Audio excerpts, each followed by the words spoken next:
say you're happily married, but you come to a point where your partner is no longer satisfying you sexually. Would you leave them, or would you explore an open relationship?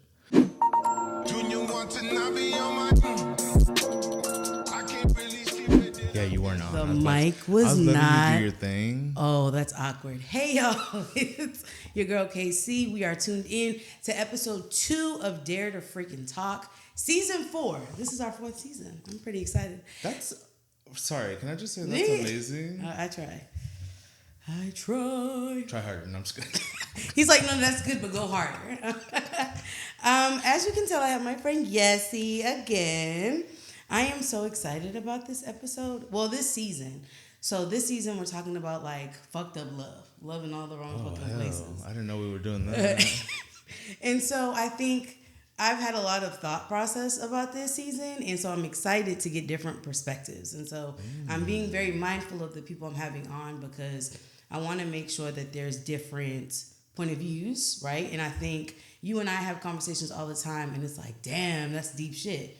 So I'm like, why not fucking record it? Yeah. So first, before we get into the nitty gritty, how are you? I'm all right. You good? Yeah, I'm all right. I think I feel in control of things. Sorry, I'm not on the mic. I feel in control of things. You could turn it up too. You don't have to be shy. You can not yell, but oh yeah. I feel in control of things, but damn, shit. But you know what? We're gonna get through it. No. So when you worst case, we don't. Hey, worst case, we don't. Are fucked. When you say you're in control of things, like in what like domain? You mean just like in general?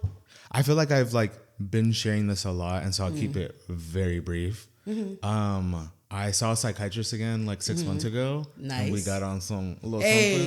Millennials, it is okay to seek help. Yeah. Let's name that. I got on a little something. I feel so normal. Nice. Sorry, normal's not the right way. I feel very much myself. I'll say you found your baseline. I love my baseline because that's who I've always known to be. Like that baseline, the one in my head. And I think when things were happening before, I was spiraling. And things are happening right now that are kind of like, they're not consequences of my own actions. Gotcha. They're just happening kind of to me. But I have the responsibility to like react in a certain way, or just like to go about the situation in a certain way. And I feel very in control of it. So while it is exhausting and it is like kind of rough, it's a new rough because it's like I'm good at my baseline. I'm not spiraling about it. And yeah, so that's why I'm like, we're going to get through it. Also, I said, let me keep it brief. And here's my doctor. I've been seeing dissertation. Yeah, No, but that's good. I think oftentimes like I am an overthinker, right? And so I overthink every interaction and every situation and every like quote unquote consequence. Like, oh, A happened, so B, C, D has to happen. And I think sometimes we like psych ourselves out. And I commend you on knowing like, hey, this is not my baseline. And you know that. And you're like, what do I need to do to get to the point where I know that is my baseline, that is my comfort zone, that's where I should be. Yeah. So kudos to you. Yeah, what about you? I'm good. I'm in a space where, and it's so funny that the season is about love, I have constantly said like, I'm okay not being in a relationship. I'm all right. And it's like you say it long enough and then maybe like it'll be true. But I really am just like figuring out one brick at a time.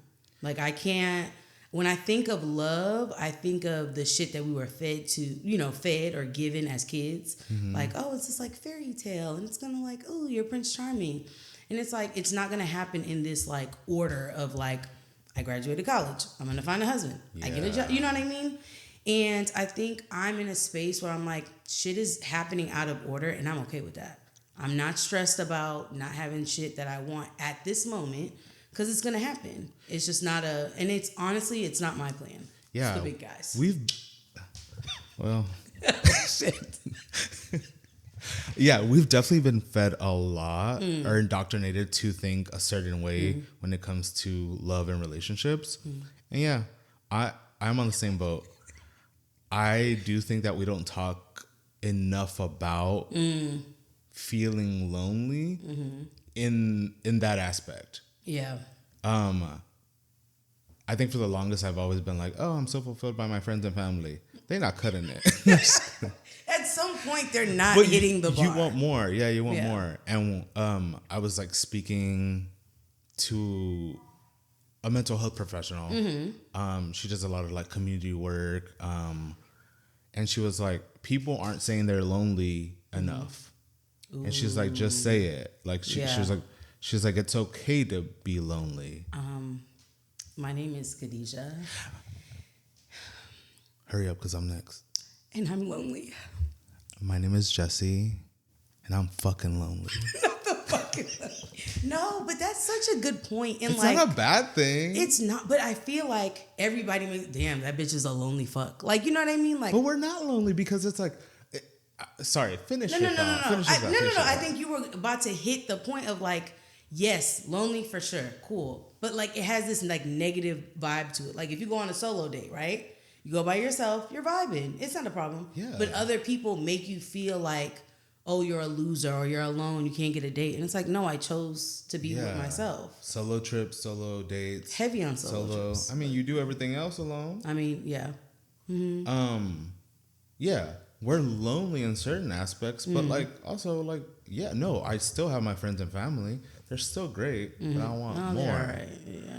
I think the other thing that's been like top of mind lately is like this like in the waiting and like that buffering stage. The buffering stage and the sucks. Going on dates, being on the apps, being open to relationships. Being like, on the fucking like doing apps. all these things that you technically have to do to stop being lonely. No, not stop being lonely, but like, you know, like what we're saying is that we're seeking a relationship, not with each other.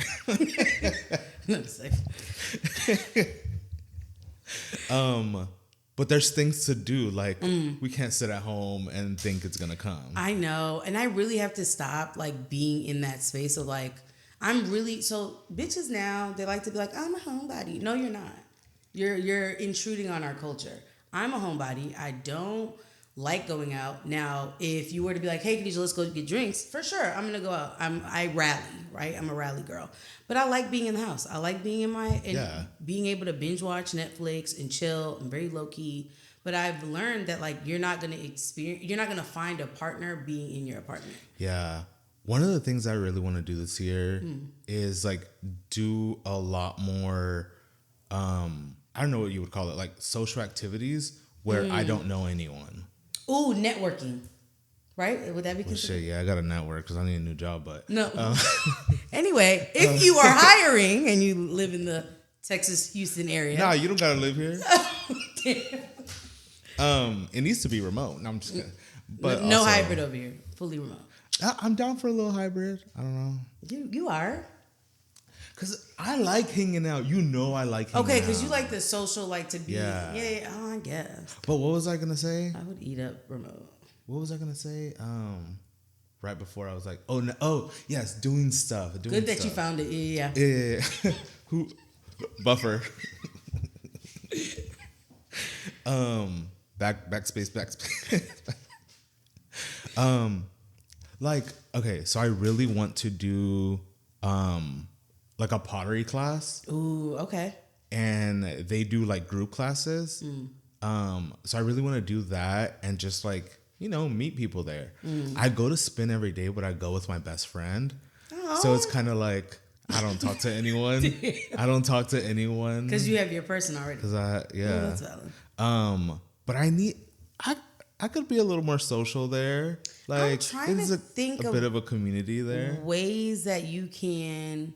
Well, obviously you're doing it, right? You're finding like your common, like what are things you enjoy doing, and then finding a connection like that.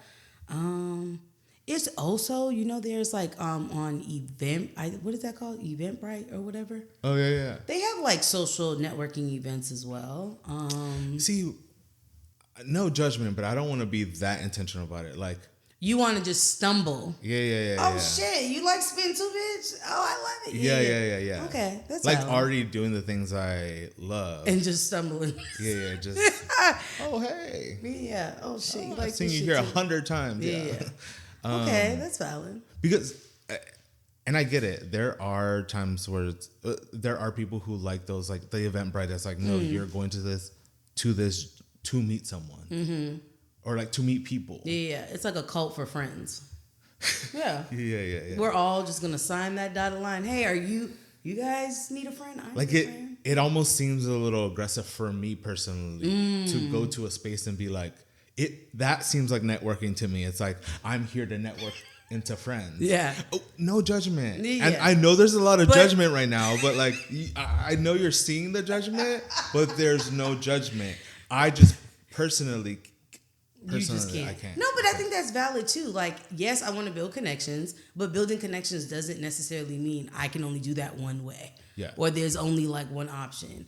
For me personally, I think, and I like to think that I'm a introverted extrovert. Mm-hmm. So I'm not really, I think when people see me, I think, well, you're like, oh, Khadijah, you're socially awkward. I'm very socially awkward. And it's very, Yeah, sometimes I gotta be like, girl, chill. Yeah, and I don't know. Like it's me. It's really, friend, it's me.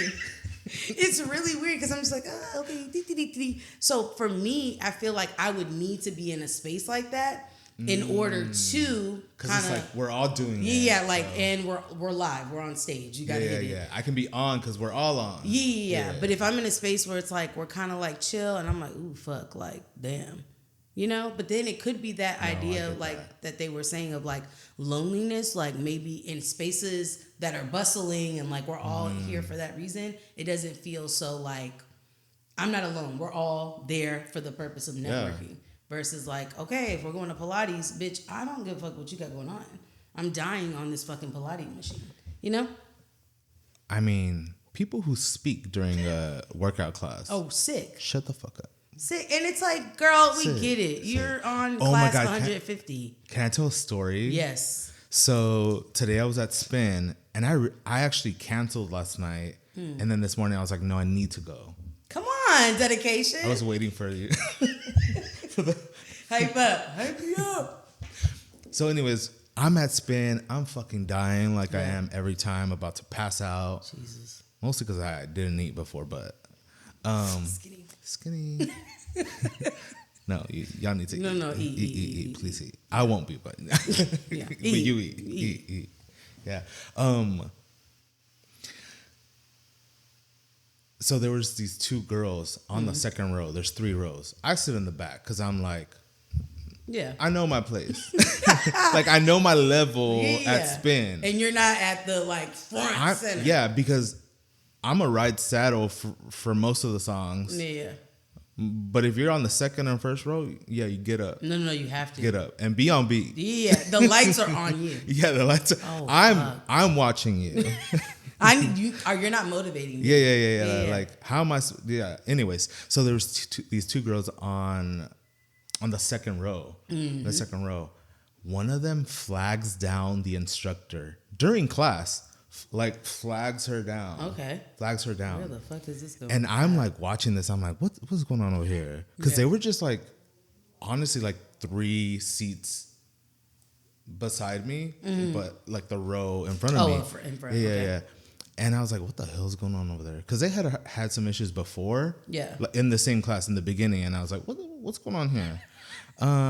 Let's wrap it up. Like, I'm paying for this. Yeah. They asked to turn off the fans. And I was like, bitch, this is not just your class. You need to work so you can warm up.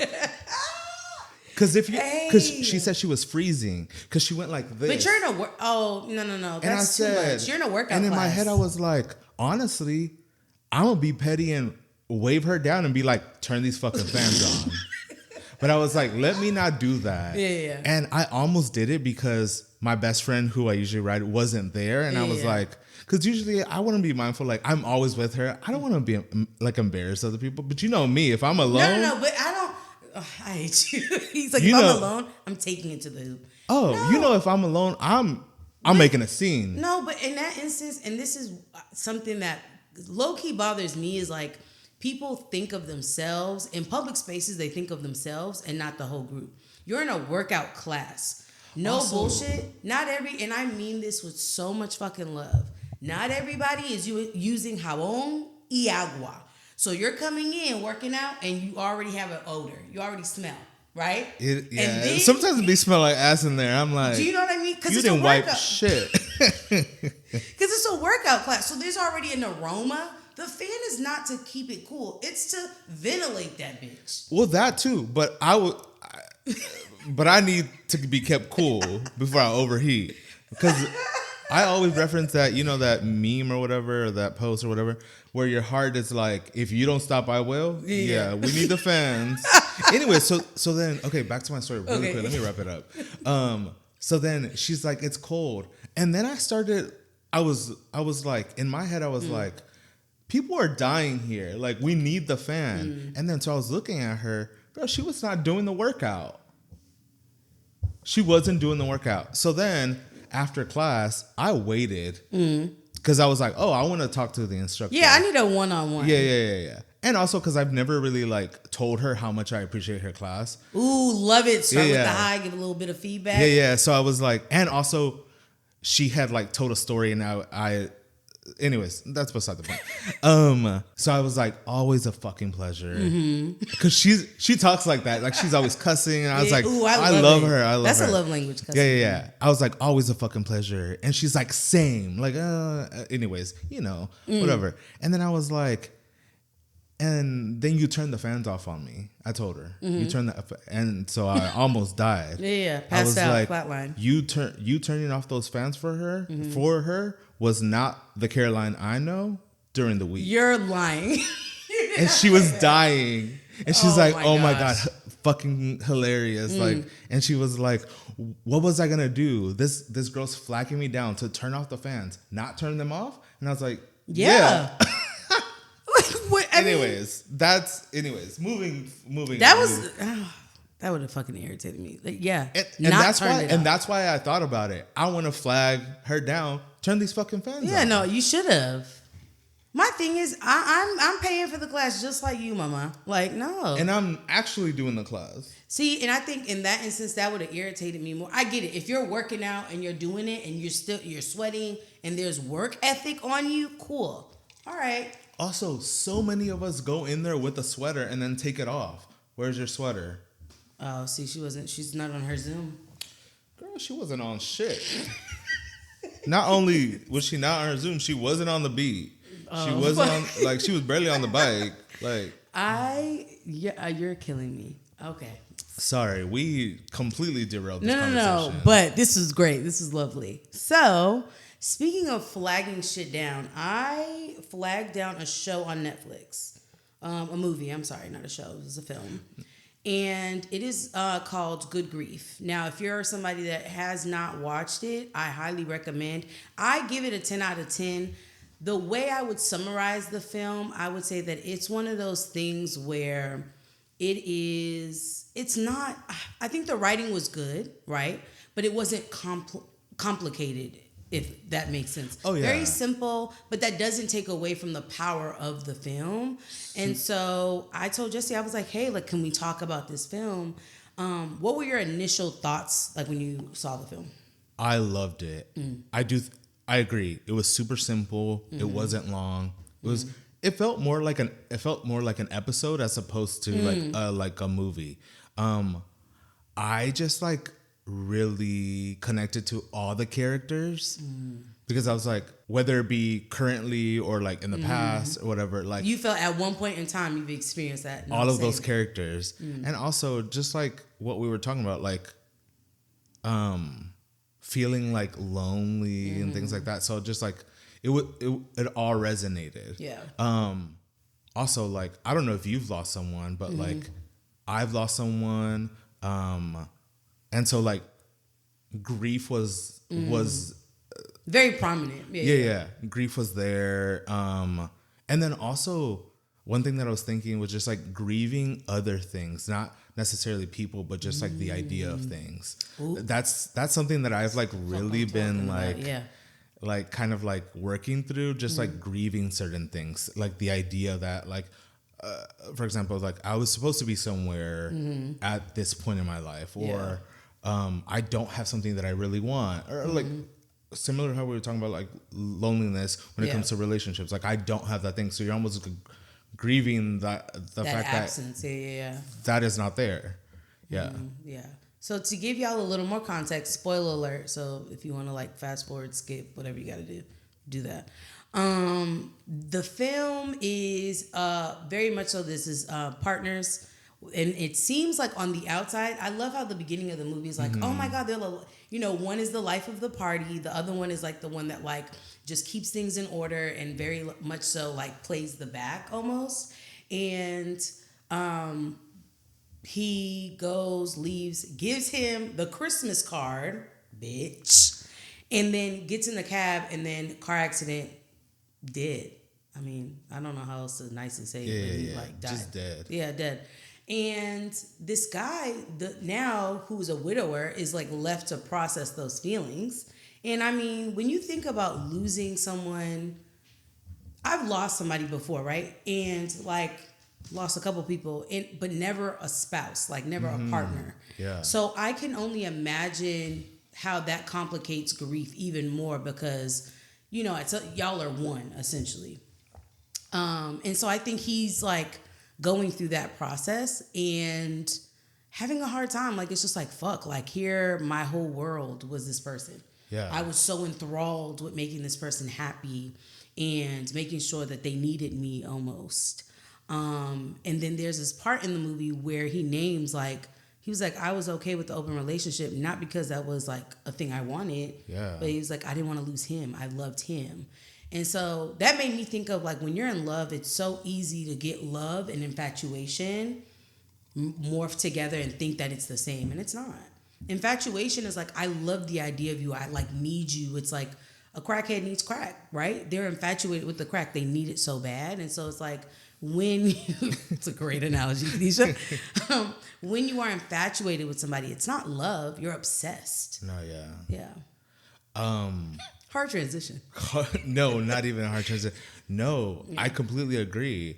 And I think the idea of love not being that isn't talked about enough because he loved this person, but also like there is something to say about him giving into an open relationship when he didn't want to.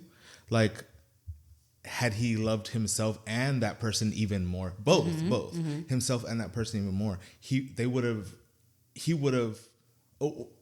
my opinion, he would have had more of a conversation about it as opposed to just giving into it. Yeah. So it's just like, do you want to keep this person, but that's almost a little selfish to not discuss more of the feelings that you're having. Yeah. Which like, and I hate to skip right to the end of it. No.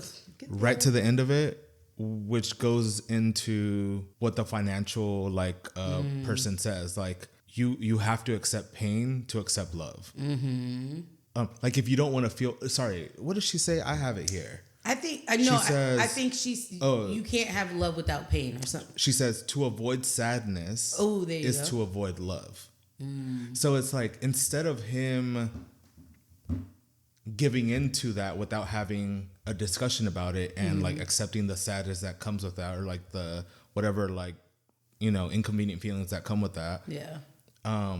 He should have discussed it, experienced that sadness, to experience greater love with his partner. Yeah. I mean, I can only, and then it's just, you feel like, and then I wonder, because there's a lot of it that's like left to like the imagination, like we don't know. Yeah. But it's a lot that I was just like, for him to feel like I'm so like in love with him, I have to abandon this part of me. I have to let that go in order to be in this. I feel like love shouldn't be a one-sided compromise. Like he abandoned a part of himself or pieces of himself that his husband did not, like his husband was still whole, essentially. I didn't see he didn't give up anything for him. It seemed very one-sided, and I think that's also not love, right? Love should be this like compromise in this marriage between like what you believe and what I believe. And this is why I'm a firm believer, like certain beliefs you can't be indifferent on and still work. Does that make sense? I think for certain things, cool. It's like, oh, I don't want to spank our kids. No, I want to rear end them. Yeah. I want to go back to something you said a few sentences back of like, it's like in this situation, we see that the partner continued to like live life. And you said that's not always love, or like, I forgot what you said, but kind of saying like that, maybe that shouldn't have happened. Okay, so let me rephrase. My point in saying that is he was not, I think the way he was living life is fine, right? But when you agree to join somebody who essentially doesn't want to live life like that or not live in that way, it's up to you to say, you know what, this actually doesn't work then, right? But I do know, like, and this is not saying he didn't love his husband and didn't have anything in the game, but I feel like if you really cared about him, you'd be like, this is not what you truly want, and continue to live life how you want to. Because there are plenty of people that love open relationships. He is just not one. No, and I agree with that. But however, I think in this situation, he says that he told him he was okay with it. So that's valid. Yeah. The first time that I watched it, I was definitely like, I made up this story, this horrible story about about the partner, and was like, no, he is not a good person. Yeah. Then I watched it again and I was like, no, he was just living his life and he was having those discussions. It's just that what's his name was making it seem okay. Gotcha. And so when you make it seem okay to your partner, how do you expect them to think otherwise? That's tricky. Damn, that's a good point. Because even in the letter, he says like he's choosing himself because he's like found someone else and he wants to explore that.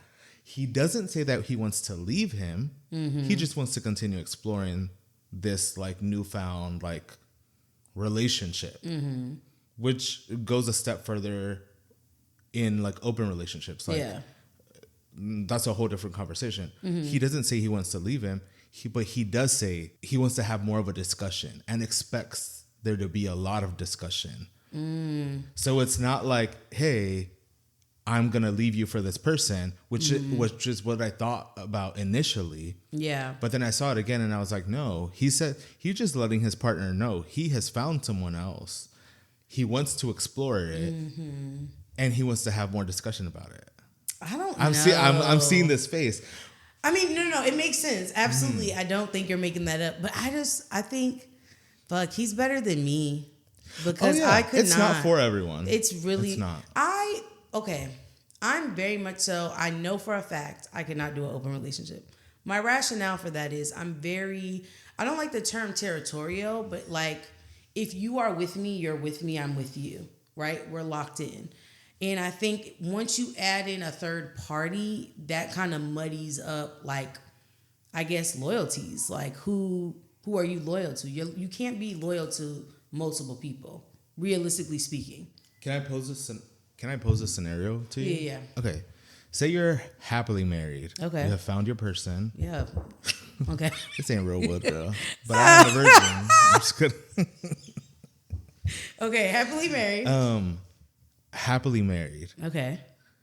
Your partner, and say you're happily married, but you come to a point where your partner is no longer satisfying you. Let's just say sexually. Yeah, we're grown. We're adults. Yeah. Your partner's no longer satisfying you sexually.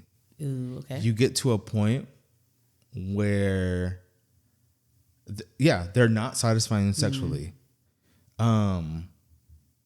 Would you leave them, or would you explore an open relationship?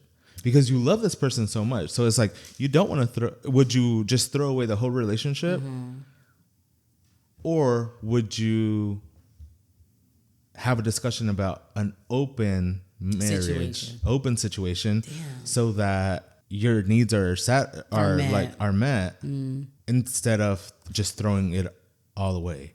Or even think about it. If he came to you and was like, I want this. Okay. And you're not down with that. Yeah. Would you just throw it all away, or would you consider opening it? And that, okay, so I understand, for me, marriage is a long haul, right? That's not like a one-day thing. So I do see that this is something that like is very much so feasible and could be a possibility. I think for me, I would have to, it depends. Like if I told you, hey, this is actually not doing it for me, I need something else, I need you to kind of reverse it or whatever, and I'm giving you the feedback and I'm telling you like, okay, this is how we should do it, and you're not providing that, then I'm like, okay, well, this is like, we have to find like something else. Now, I think in that aspect, if I feel like I need to seek other people, I feel like I'm almost like betraying that, like those vows. Like I'm portraying the marriage. Like I'm not getting it from you. This is till death do us part. And so I feel like there's almost this level of like, fuck it, he couldn't get it together, I gotta go to somebody else, but I'm still gonna be married to you. And you know what I mean? Like, I don't know. I feel like I would have to walk away at that point. I think I have a lot of thoughts about that. Why are we requiring one person to give us everything? Think about friends. Not all your friends give you everything that you seek out of a friendship. That's valid. I have my going out friends.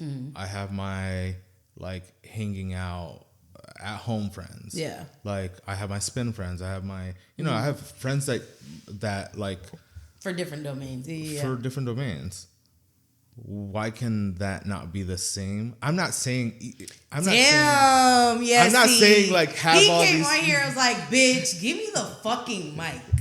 Wow, that's actually a good point though. I just don't agree with the idea of having one person be like the end all be all, or for us to expect that from them. I do think that it's romantic relationships are very different from like friendships, where it's like, I am going to need more from my partner in life than I would from several different friends. But that's why they became your partner. Compatibility. They're able to, you're able to provide each other with a lot more than a friend would. Because if a friend can do that, well, then maybe I should go a date. I don't know. Or you're friends for a reason, and you're... No, that's valid. No, that's a great point.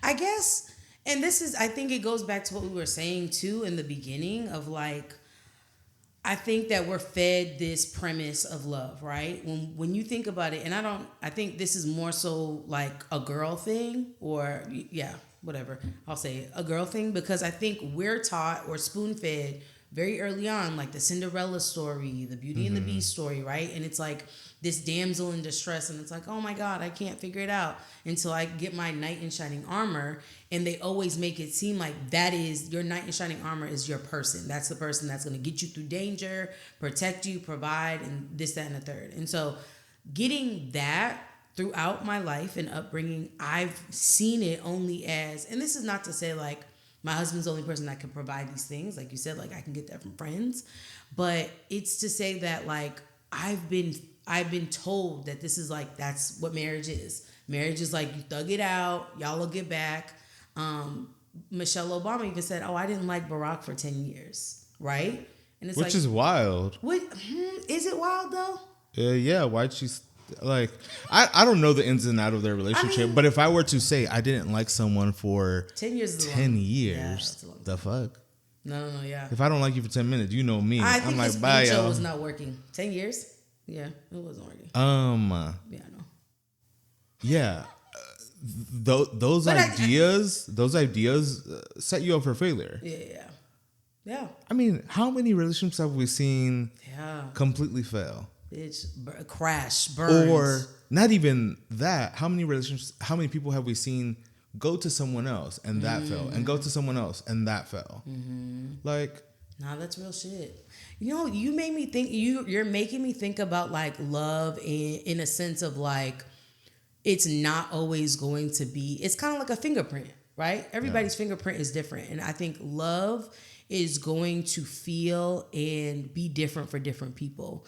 I think when we're now witnessing is a lot of people are getting divorced, but are they getting divorced because they fell out of love, or of a situation you're saying is like, no, I just need to experience other people. Not saying I love you less, not saying I don't want to be with you, but I just need to experience something else to kind of root me in what this is. Because the love is not necessarily gone, but it's just like, it's not, I need something, I don't want to say more, but I need something in addition to what this is, if that makes sense. And it goes the other way too. So it's like in those situations where it's like, I need something else, also keeping in mind, my partner may need something else as well. Do you follow the Gottman Institute? No, I don't think so. You should. They talk a lot about relationships.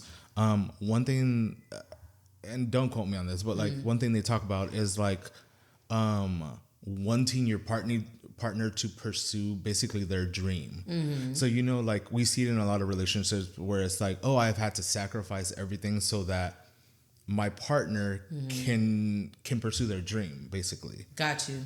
Or like, you know, if we decide to have a family, like I have to take care of the kids while you work and grow your career. Yeah. And then whatever, 5 years later when the kids are in school, then I'm starting from like zero or whatever, from scratch or whatever.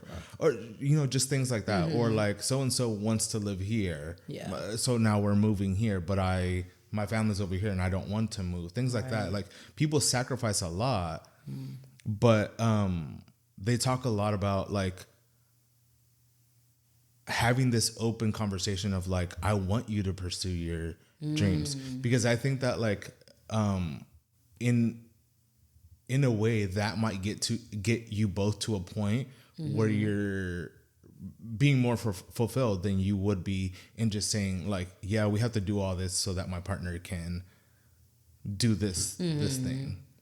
Yeah, you know what? And that's actually valid, because then I think of what you're talking about. Like, let's say like, cool, I'm staying home, have the kids. I just want to name like, I'm cool with being a stay-home mom. So it's like never going to be an issue with me. Yeah. For everyone listening. Yeah, just like everyone keeping an eye out. Yeah, like she is single. I want to be Kim Kardashian and just toss fucking salad and watch the kids. Like I'm okay with that.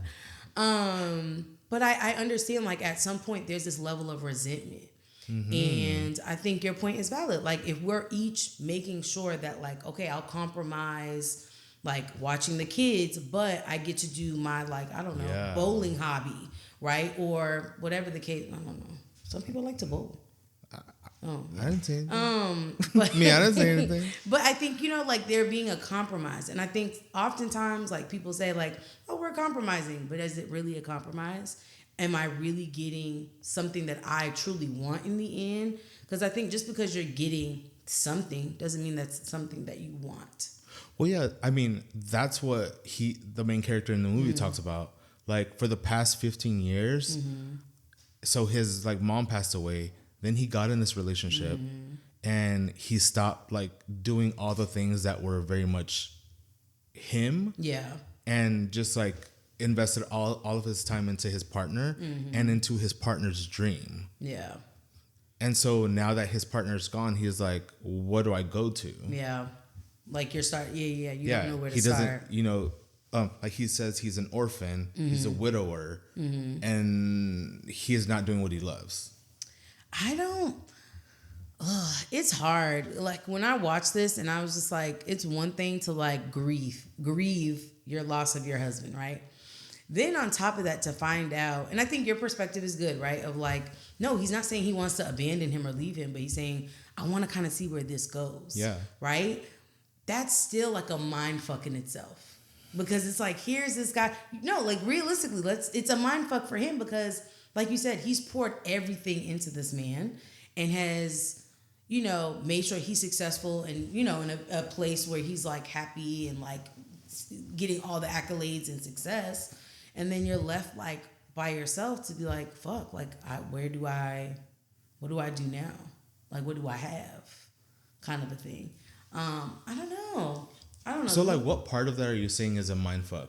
I think him kind of at the end being like, what the fuck do I do? That's a mind fuck. Oh yeah. It's a mind fuck. Because you put all this, it takes a lot of energy and time to pour into somebody. Yeah. I don't care what anybody says. Like that's, it's not a big, no, it is. That's your time, your energy, your love. Like you're pouring into somebody, right? And you're seeing the fruits of the labor. And some people are happy to see other people succeed and just be in the back. So maybe he was happy with that dynamic. But then for you to have nothing and like have to start from scratch. Well, he didn't. Well, kind of did start from scratch because he had to start painting all over again and creating like an exhibit. Yeah. But it definitely is a mind fuck, and that's why I think I keep in mind to not lose myself when I'm doing something, like when I'm like dedicating time to like work or to a person, like. Making sure that I stay like true to myself and make sure that I take care of myself. Yeah. So that when that is not there, I still have myself. Yeah. Damn, Daniel. Sucks. But it's hard. Yeah. I say it, but I'm like, no, you're hard. Definitely making me think because I will be very open and honest. I think when I think of past relationships I've had, a lot of them were infatuations. Like I was infatuated with the idea of that person. I want someone to be infatuated with me. And talk about it, get on the mic. I am over that, like being obsessed with somebody, right? People now are like, oh, I want somebody to be obsessed or infatuated with me or whatever. And it's fine, cool. My thing is, I think that's like, I hope that happens, but yes, but that's if that's not there, it's like, that's cool. But other things better be there. We're definitely at that age where we're just like, we don't need the infatuation. We need you to be good. Yeah, or like, how's your mental health? Straight? Are you good? Can you have a conversation? Yeah. Can you hold a conversation? But yeah, I think, damn, very much so infatuation. But I also think like we said, we were taught that love was this thing where it's like, oh, you're, like I Love Lucy type shit. But that was a mind fuck in itself because he was beating her ass. Wait, I didn't know that. You didn't know that? Yeah. I don't want to talk about that right now. Well, just saying that love looks different. Like for us, you're on a camera, you see people, they're only showing you a glimpse of it. That's what I mean by that. Right now, when you were talking about infatuation, the thought I had was like, I think the infatuation that we're talking about is like very much like a physical infatuation. But I was like, if we went the other way and we were constantly making sure that we like, remained ourselves, took care of ourselves, while also encouraging that for our partner. Like I feel like you'd get to a point where you'd be infatuated with the idea that like, I am myself, you are yourself, and we somehow like have like meshed. That's actually like, it's a valid point. You know what? In 2024, let's stop being physically infatuated with someone and seek to be infatuated with someone in a different way. Yeah, like what's going on up here? Up here. You know what I mean? Nothing. Tumbleweeds rolling, or are you actually in thought? No, is it buffering? I mean, heavy on it. Fucking buffering. No, that's a valid point. I think, I think infatuation, their physical infatuation is, you know what? I'll say this. It's easy. It's easy to be physically infatuated with somebody. It's also temporary. Very temporary. For some of us, very, Have y'all seen these eye bags? Like, I also didn't wear makeup today because I was like, I don't know where this conversation is going. Like, yeah. I'm emotional right now. Like, I might cry it out. I was like, 2024, I'm like, and that's the other thing is like, I want to love myself the way I want somebody else to love me. And I'm being very intentional this year. I say that every year, like, I'm going to do it. No, I want to do things for me because I love myself. Like, I think down to like my body, like how I see myself in the mirror. I think when we look at ourselves, like it's very negative, right? Like we're like, oh damn, I got this, like my arm flaps here, I got a chincho here. And it's easy to like nitpick at yourself. But it's like, no, I would love to be met with kindness and love and acceptance. I need to give myself that kindness, that love, and that acceptance. And not saying it's fucking easy because it's hard as shit. It's hard. Especially when you don't got a life with your 60 money. That part. I mean, get on the mic. I want a BBL. No, you want a BBL? I mean, no. Will I get one? No. But I think I like the idea of it. I like the idea of it because I have 0 ass. Hey, I don't have ass either. I be having to compensate. That's why I'm always sitting down. So you don't see my ass. No, but I really feel like in this season of my life, because I have to see like the Dare to Talk seasons are like low key, like where's Casey at right now? Mm-hmm. And when I think about where I was season 1 to now, like season 1, I'm like, where's my nigga at? Like, come on. But now I'm just like, nah, if I bump into him, that's cool. You know? Yeah. And that's taking me a lot of fucking work. Yeah. Because, you know? But I also feel like it's a time thing too. Like, as much as like people pump out this idea of marriage and love, people also pump out a timeline. Like, you're 30? Oh, no kids. Oh, you're not married. That's a whole other conversation. Because I don't want to be a timeline person. Like, no, and and I think women like my clock is ticking, and it's fine. There was this girl on TikTok. Well, she wasn't a girl; she was a woman, and she was 53, and she looked badass. She was like, "I don't have kids, and I'm okay." I was like, yeah, that part. I was like, it's okay if it's like monogamy's not for me. That's just also not. If you really want the kid and you don't have the partner, and you want the kid that bad, then have the kid. There's a lot of kids that need to be adopted. But if you want the it's your fault. if you don't want the kid without the partner, well then that's just also a choice. Yeah, very much so. Yeah. I just keep thinking about how kids are so expensive. As fuck. No, not keeping them alive. I'm saying for a gay person, dude.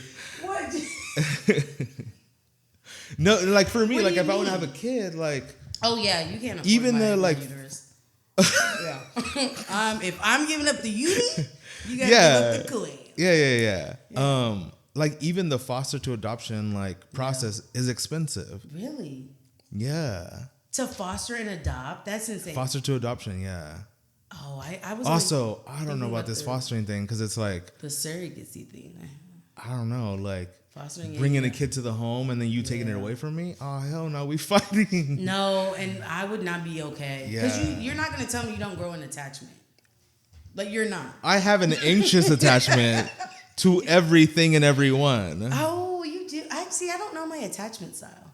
Yeah, I think that would explain a lot of shit. I have very much an anxious attachment. That's good that you know that. I don't know my attachment style. I wish I didn't know. Too. Why? I don't want to. It's good that you know, though. I know, but I don't want to know. I'm also at the point in life where I'm like, I didn't want to know this.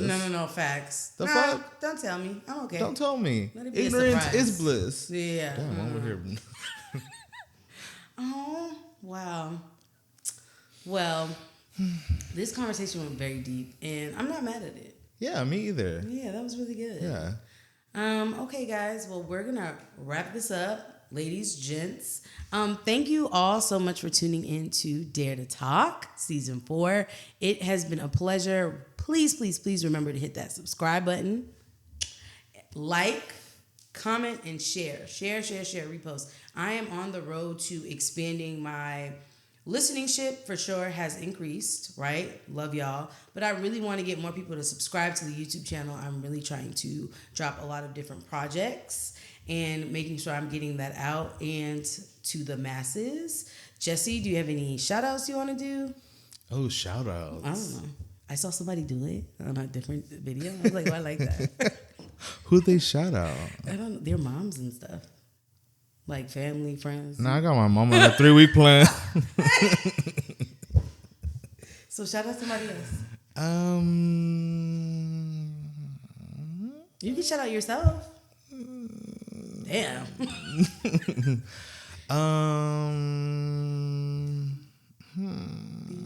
Damn, sorry y'all.